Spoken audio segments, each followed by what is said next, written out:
घरेलू LPG gas इस्तेमाल करने वाले सार्फिन के लिए ई-केवाईसी की आखिरी तारीख 16 अगस्त मुकर्रर होने के बाद गैस एजेंसियों पर रश बढ़ गया है। ऑयल मार्केटिंग कंपनियों का कहना है कि इस मुहिम का मकसद फर्जी, डुप्लीकेट और गैर फाल कनेक्शनों की निशानदेही करके सिर्फ हकीकी घरेलू सार्फिन तक सब्सिडी वाली गैस पहुंचाना, बैरून मुल्क मुकीम अफराद, मुअम्मर सार्फिन और आधार की तफसीलात में फर्क जैसे मसाइल के बाइस कई सार्फिन परेशान हैं। हुकाम ने वाज़ेह किया है कि जिन अफराद की एक ई-केवाईसी पहले ही मुकम्मल हो चुकी है उन्हें दोबारा ये अमल करने की जरूरत नहीं, जबकि बाकी सार्फिन गैस एजेंसी, डिलीवरी एहलकार या सरकारी मोबाइल ऐप के जरिए आसानी से ई-केवाईसी मुकम्मल कर सकते हैं। ट्रेनी आईपीएस ऑफिसर उदय कृष्णा रेड्डी से मुतल्लिक जारी तहकीकात में कई नई मुबैना तफसीलात सामने आई। पुलिस के मुताबिक एक खातून के साथ उनके करीबी ताल्लुकात और लिव इन रिलेशनशिप की पेशकश समेत मुतअद्दिद पहलुओं की जांच की जा रही। तहकीकात के दौरान खातून ने मुबैना तौर पर जिस्मानी हमले के इल्जामात भी आयद किए। पुलिस ने अशोकनगर में वाक़े कमरे से लैपटॉप, मोबाइल फोन, 2 मुबैना खतूत और 1 चाकू जब्त किया। हुकाम का कहना कि तमाम शवाहिद का फॉरेंसिक और कानूनी जायजा लिया जा रहा, जबकि मामले की तहकीकात ताहाल जारी है। हैदराबाद मेट्रो फेज 1 के टेक ओवर का अमल एक बार फिर गैर यकीनी सूरत हाल का शिकार हो गया। इतलात के मुताबिक IRFC से कर्ज के मामले में पेशरफ्त रुकने के बाद हुकूमत मुतबादिल माली वसाइल के लिए बैंकों से रब्ता कर रही। LNT को पहले ही 1440 करोड़ रुपए अदा किए जा चुके हैं, ताहम 13,600 करोड़ रुपए के कर्ज की मुंतकली पर अभी गैर यकीनी सूरत हाल बरकरार है। टेक ओवर में ताखिर के बाइस हुकूमत पर रोजाना तकरीबन 2.5 से 3 करोड़ रुपए सूद का इजाफी बोझ पड़ रहा, जबकि फेज 2 मंसूबे भी गैर यकीनी का शिकार होता दिखाई दे रहा। बीआरएस के सीनियर रहनुमा केटिया ने बेरोजगार नौजवानों की मुबैना खुदकुशी के इक़दाम पर तेलंगाना हुकूमत को शदीद तनक़ीद का निशाना बनाया। केटिया ने दावा किया कि नौजवान वेणुकुमार का लिखा हुआ खत खुदकुशी नोट नहीं बल्कि कांग्रेस हुकूमत की मुबैना नाकामियों पर एक चार्जशीट। उन्होंने इल्जाम लगाया कि वज़ीर आला के बयानात से बेरोजगार नौजवान मायूसी का शिकार हो रहे और सवाल उठाया कि कांग्रेस रहनुमा राहुल गांधी इस मामले पर खामोश क्यों है। केटिया ने हुकूमत से मुतालबा किया कि वो नौजवान के खत में उठाए गए नुकात पर जवाब दे। వాస్తవం చెప్పాలంటే ఇవాళ వేణు రాసింది సూసైడ్ నోట్ కాదు. వేణు రాసింది కాంగ్రెస్ ప్రభుత్వ నిర్లక్ష్యానికి వ్యతిరేకంగా రాసిన ఒక ఛార్జ్ షీట్. నిన్న మా సోదరులు పువ్వాడ అజయ్ గారు, లింగాల కమల్ రాజ్ గారు, మా ఎమ్మెల్సీ తాతా మధు గారు, మా మాజీ ఎంపీ నామా నాగేశ్వరరావు గారు అందరూ ఆ పిల్లోని హాస్పిటల్లో పరామర్శించడానికి పోతామంటే పోనివ్వరు. మీరు కలవడానికి వీల్లేదని ఆంక్షలు. అయినా మా వాళ్ళ ఆంక్షల్ని ఛేదించుకొని పోయి ఆ పిల్లోడికి ధైర్యం చెప్పి ఏమీ కాదు మేమందరం ఉన్నాం మీకు అని చెప్పి ధైర్యం చెప్పి వచ్చారు. ఇవాళ వాస్తవం ఏంటి అంటే అశోక్ నగర్ నడి రోడ్లో सिकंदराबाद की उज्जैन महाकाली बोनाल त्यौहार के दौरान मातंगी स्वर्णलता की जानिब से की गई पेशगोई तवज्जो का मरकज बन गई। उन्होंने मजहबी इजहार के दौरान दावा किया कि अगर 6 माह के अंदर मुतल्लिका मूर्ति की तनसीब मुकम्मल ना की गई तो जानी नुकसान और दीगर नाखुशगवार वाक़यात पेश आ सकते हैं। उन्होंने ये भी कहा कि वो खुश नहीं हैं बल्कि गुस्से के साथ आई हैं और इस साल आतिशज़दगी और शदीद बारिशों का खदशा जाहिर किया। ये बयानात मजहबी अकीदे और पेशगोई पर मबनी है। సరిపెట్టుకుంటున్నాను నా బాల బచ్చలందరినీ. నేను ఏ ఆపద వచ్చినా నేను కాపాడుతున్నా. నేను ఏ ప్రమాదాలు వచ్చినా కానీ కాపాడుతున్నా. నేను మీరు మాత్రం నా हैदराबाद पुलिस की एचफास्ट टीम और फूड सेफ्टी अफसर ने किशनबाग एक्स रोड पर वाक़े ट्विंकल स्टार स्वीट हाउस पर छापामार कार्रवाई के दौरान कई संगीन बेज़ाब्तगियां पाई। हुकाम के मुताबिक अमला हिफाजती सामान के बगैर काम कर रहा था। खाने की अशिया फर्श पर रखी गई और FSSAI का लाइसेंस भी नुमाया तौर पर आवेजा नहीं था। मुतल्लिका हुकाम ने बताया कि मामले में मजीद कानूनी कार्रवाई जारी और फूड सेफ्टी ज़ाब्ते पर सख्ती से अमल दरामद यकीनी बनाया जाएगा।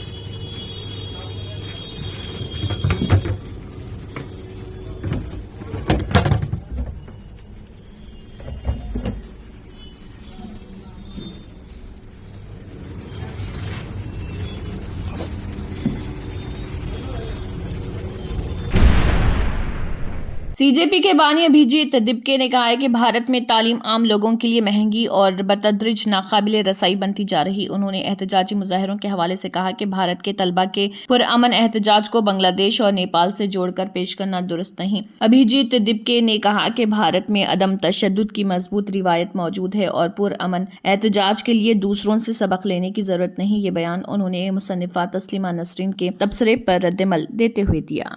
I have met people, some of my relatives' kids who go to private schools.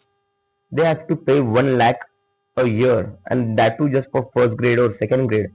How can a normal family or middle class family who earns like let's say 30 to 40,000 a month can afford to pay 1 lakh a year? They don't have that much saving, and this is just for primary schooling.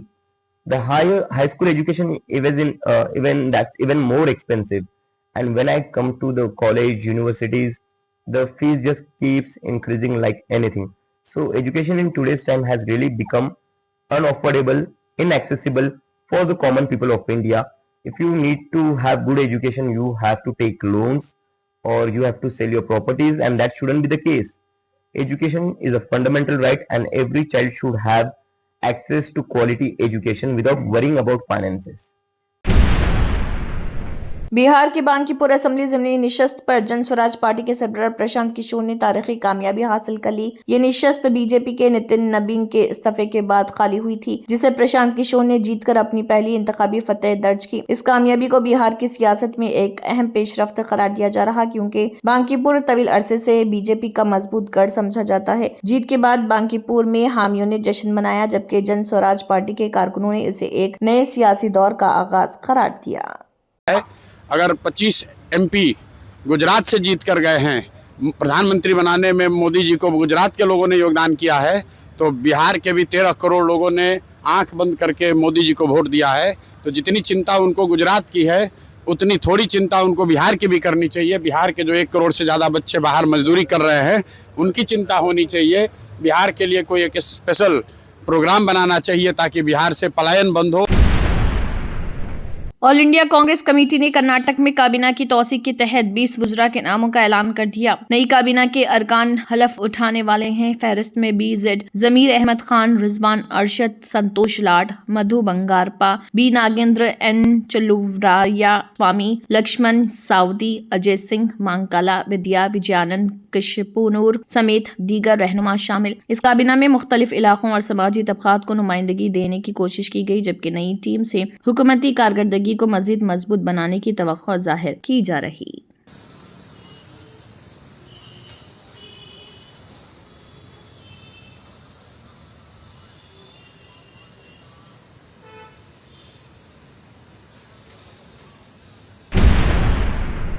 Kerala में मुसलसल बारिश और इससे जुड़े हादसात के बाइस हलाकतों की तादाद बढ़कर 15 हो गई, जबकि 7 अफराद अब भी लापता। रियासती हुकूमत के मुताबिक 11,018 से ज्यादा अफराद को महफूज मकामात पर मुंतकिल करके 326 रिलीफ कैंपों में रखा गया। वज़ीर आला ने कहा है कि इमदादी और बचाव कार्रवाइयां तेजी से जारी और मुतासरा इलाकों में तमाम जरूरी सहूलियात फराहम की जा रही। हुकाम ने अवाम से खराब मौसम के दौरान एहतियात बरतने और सरकारी हिदायत पर अमल करने की अपील की।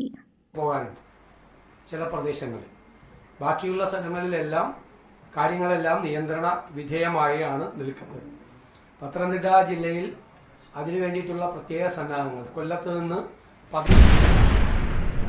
लद्दाख के हरदास गांव में शदीद बारिश के बाइस गुंड नाला में अचानक सैलाब आ गया, जिससे मुतअद्दिद मकानात और दीगर इमलाक को भारी नुकसान पहुंचा। ये वाकया पेश आया और मुकामी इंतजामिया के मुताबिक खुशाइंद बात यह है कि इस वाक़े में किसी जानी नुकसान की इत्तला नहीं। हुकाम मुतासरा इलाकों का जायजा ले रहे और नुकसान का तखमीना लगाने के साथ बहाली के इक़दाम भी जारी हैं।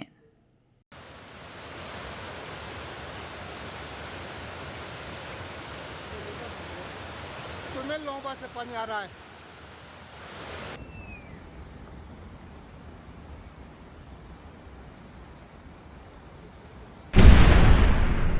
कर्नाटक कांग्रेस के सीनियर रहनुमा जमीर अहमद खान ने दोबारा रियासती काबीना में शामिल किए जाने पर पार्टी हाईकमान का शुक्रिया अदा किया। जमीर अहमद खान ने कहा है कि क़यादत ने एक बार फिर उन पर एतमाद का इजहार किया और वो इस एतमाद पर पूरा उतरने की भरपूर कोशिश करेंगे। उन्होंने कहा है कि वो अपनी गुज़िश्ता मुद्दत से भी बेहतर कारकर्दगी दिखाते हुए अवामी खिदमत और हुकूमती जिम्मेदारियों को मुयस्सर अंदाज में अंजाम देंगे। CM ने फोन किया था 4 बजे, गवर्नर के इधर आने को कहा है, मुझे बेहद खुशी हुई कि मेरे को उम्मीद था कि सेकंड लिस्ट में आएंगे करके हाई कमांड ने मेरे को भरोसा करके फिर दोबारा मेरे को एक मौका दिया है।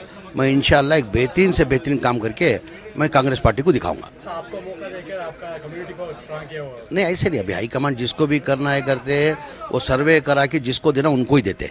अभी मेरे ऊपर भरोसा करके मेरे को दिए, मेरी बहुत से जवाबदारी अभी बढ़ गई, मैं पार्टी के लिए काम करूंगा।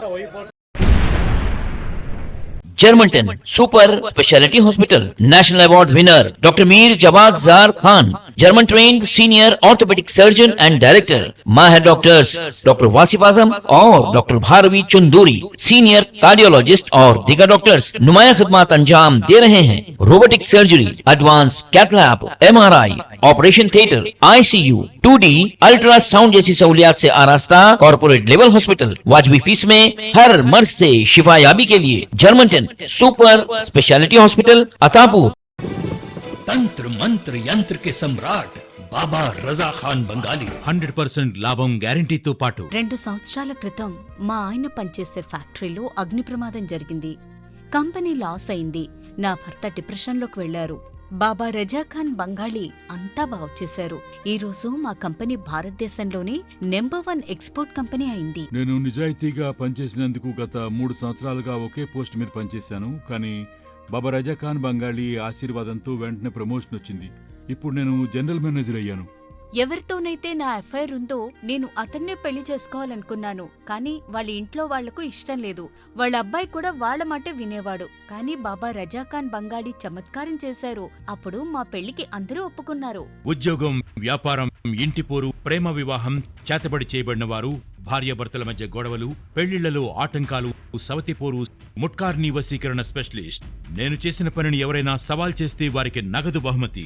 బాబా రజా ఖాన్, दिलसुख नगर, हैदराबाद। माँ फोन नंबर 9866372438। अगर आपने हमारे चैनल को अभी तक सब्सक्राइब नहीं किया है तो यहाँ पर रेड कलर का सब्सक्राइब बटन दिख रहा है, उसे क्लिक करें और हमारे चैनल को सब्सक्राइब कीजिए और साथ ही साथ बेल आइकन को भी क्लिक कीजिए, जिससे आपको ताज़ा अपडेट मिलती रहे।